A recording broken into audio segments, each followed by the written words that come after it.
Today's garage cooking challenge is elk vegetable soup.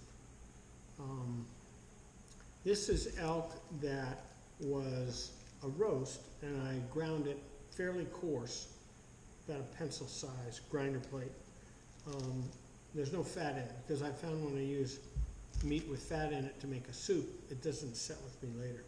So the ingredients today for this elk vegetable soup are carrots, celery, and onions, which I will start. That's the base of any soup. And then I've got this collection of vegetables. Cut some small red potatoes, my favorite.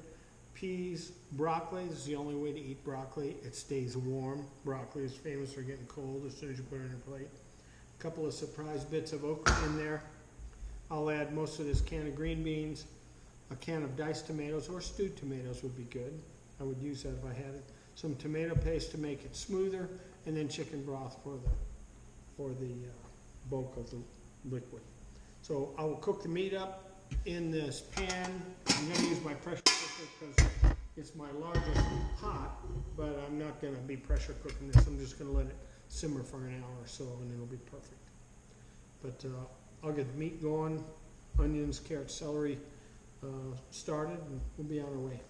Okay, I cooked the onions down a little bit just so they're sort of translucent, and I've cooked the meat, so this is really pretty easy to do.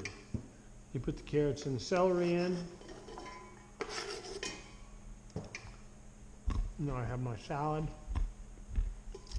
diced tomatoes or stewed tomatoes if you prefer, peas, onions, potatoes, broccoli, and okra.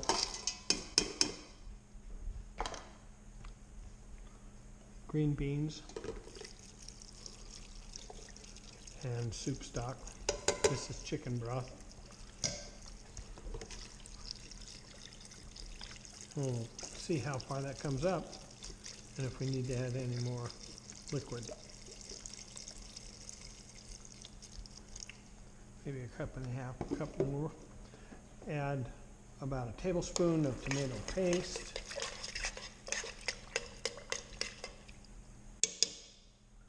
Get the heat going.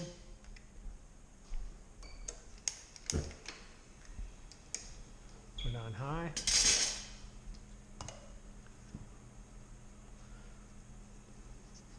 Season, pepper,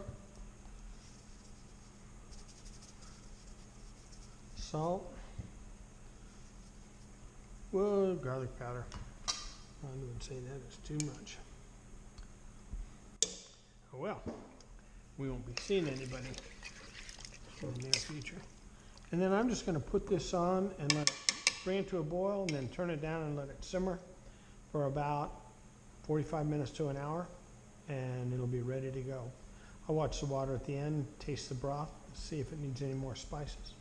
But this is going to turn out to be really good. Very healthy. You can make it yourself. That's how hard it is. So as this comes to a boil, you can see how it's going to turn out. I use canned green beans because I don't like the ice taste on fresh frozen green beans. I don't like green beans that are squeaky when you eat them. The other thing is that I've got potatoes in here. Potatoes and carrots will probably be the pacing item on when this soup is done.